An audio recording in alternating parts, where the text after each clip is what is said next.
So hello everyone, हम permutations and combinations को discuss कर रहे थे, बट इस वीडियो में स्पेसिफिकली हम कॉम्बिनेशंस को डिस्कस करेंगे।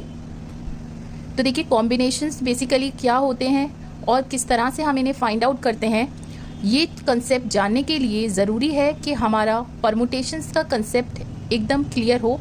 तो देखिए, परमुटेशंस को मैंने लास्ट वीडियो में डिस्कस किया था, उस वीडियो का लिंक आपको इस वीडियो के डिस्क्रिप्शन में मिलेगा, तो आप उसको देख सकते हैं।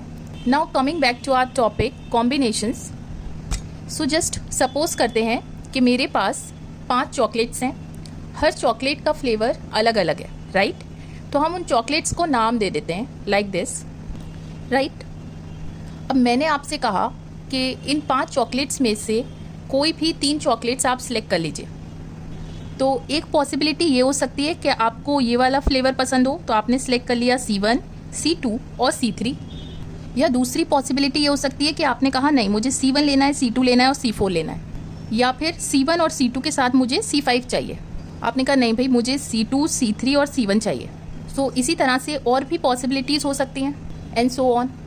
तो देखिए, 5 में से 3 चॉकलेट सिलेक्ट करने के ये जो तरीक़े हैं अलग अलग, इन्हीं को आप कॉम्बिनेशंस कहते हैं। एक कॉम्बिनेशन ये हो गया, दूसरा ये, तीसरा ये एंड सो ऑन, ठीक है? तो एन क्या है? Total objects. तो यहाँ टोटल ऑब्जेक्ट्स क्या थे? 5। और आर क्या थे? टोटल में से जितने आपने सिलेक्ट करे। तो यहाँ पे आर क्या है? 3। और कंडीशन क्या है कि ये जो आर है, जितने ऑब्जेक्ट्स आप सिलेक्ट करेंगे वो 0 से बड़ा होना चाहिए। ये तो ऑब्वियस सी बात है कि कुछ ऑब्जेक्ट्स तो आप लेंगे तभी तो आप सिलेक्शन करेंगे, और ये एन के बराबर या एन से छोटा होना चाहिए। तो यहाँ पे आर क्या है? एन से छोटा है, राइट? अब हम आते हैं कि ये जो पॉसिबल वेज हैं ये कितने होंगे, ये हम कैसे फाइंड आउट कर सकते हैं। अगर हम इसे ऐसे लिखने बैठ जाएं, then it would surely be a very tedious activity, right? तो कोई इसका पर्टिकुलर तरीका तो होगा। तो देखिए, अब ध्यान से सुनिए, आपको बेसिकली 3 सिलेक्शंस करने हैं, तो हमने 3 ब्लॉक बना लिए। अब देखिए, आपको पहली चॉकलेट सेलेक्ट करनी थी, तो आपके पास कितने ऑप्शंस थे? 5, राइट? अब एक चॉकलेट सेलेक्ट हो गई। अब दूसरी चॉकलेट सेलेक्ट करने के लिए आपके पास ऑप्शंस कितने बचे? 5 में से सेलेक्ट हो गई तो 4। सिमिलरली तीसरी चॉकलेट सेलेक्ट करने के लिए 2 चॉकलेट जब सेलेक्ट हो गई 5 में से, तो आपके पास कितने ऑप्शंस बचे? 3। अब ये तीनों इवेंट्स का होना ज़रूरी है, तभी तो 3 चॉकलेट सेलेक्ट होंगी। तो दैट मीन्स ये डिपेंडेंट इवेंट्स हैं, तो आप मल्टीप्लाई कर देंगे। बट अब एक चीज़ आप ध्यान से देखिए, ये वाला ऑप्शन और ये वाला ऑप्शन सेम है, राइट? सेम क्यों है? तो देखिए, हमें सिंपली 3 चॉकलेट सिलेक्ट करनी थी। अब वो ऑर्डर तो कोई भी हो सकता है, अल्टीमेटली हमने सिलेक्ट तो 3 ही चॉकलेट्स करी ना, जिस C1 फ्लेवर की, C2 फ्लेवर की और C3 फ्लेवर की। यही तो बात समझ आ रही है इससे। सिमिलरली यहाँ से भी यही बात समझ आ रही है कि हमने 3 ये वाले 1, 2, 3 फ्लेवर्स की चॉकलेट सिलेक्ट करी। दैट मीन्स कि ये दोनों सिलेक्शन क्या है? सेम है। तो कॉम्बिनेशन के केस में ऑर्डर मैटर नहीं करता, बट परमुटेशन में करता है, क्योंकि हम उसमें चीज़ों को अरेंज करते हैं, तो ऑर्डर अल्टीमेटली मैटर करता है।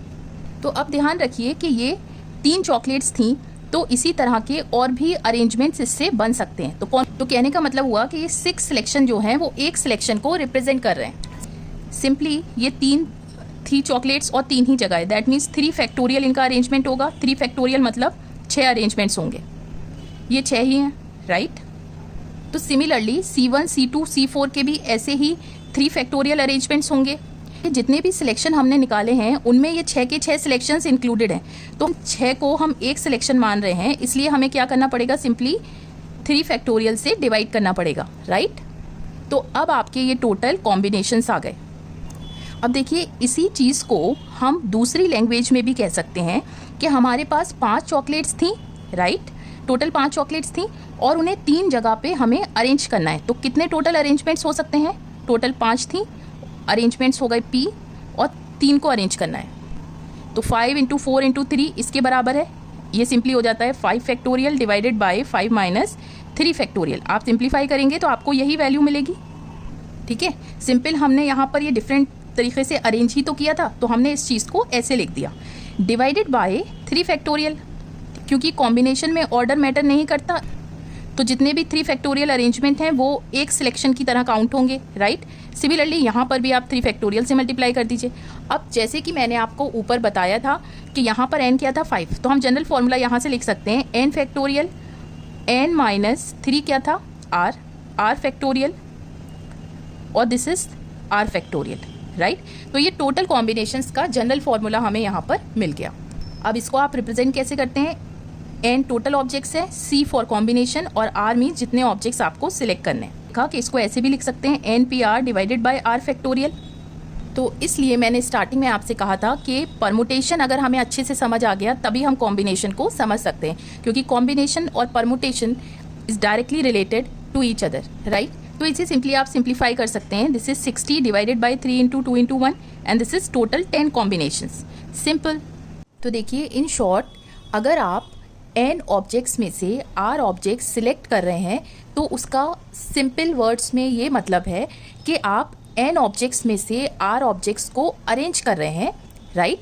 लेकिन जो आर फैक्टोरियल अरेंजमेंट है वो एक सिलेक्शन की तरह काउंट हो रहा है, क्योंकि सिलेक्शन में ऑर्डर मैटर नहीं करता, राइट। जिसकी वजह से आपको उन आर ऑब्जेक्ट्स के अरेंजमेंट को आर फैक्टोरियल से डिवाइड करना पड़ रहा है, राइट। सो उम्मीद करती हूँ कि ये कॉम्बिनेशन का कंसेप्ट आपको समझ आया होगा। नाउ कॉम्बिनेशन पे बेस्ड वो सवाल जो कि क्लास 11th और 12th के लिए हेल्पफुल होंगे या कॉम्पिटिटिव एग्जाम्स में पूछे जाते हैं, मैं डिस्कस करूंगी। उन सभी सवालों का लिंक आपको इस वीडियो के डिस्क्रिप्शन में मिलेगा, तो आप उसको देख सकते हैं। कोई भी डाउट हो तो आप मुझसे कमेंट सेक्शन में पूछ सकते हैं। Please don't forget to like, share and subscribe to my channel to stay in touch with more such upcoming videos. Till then, take care, stay safe.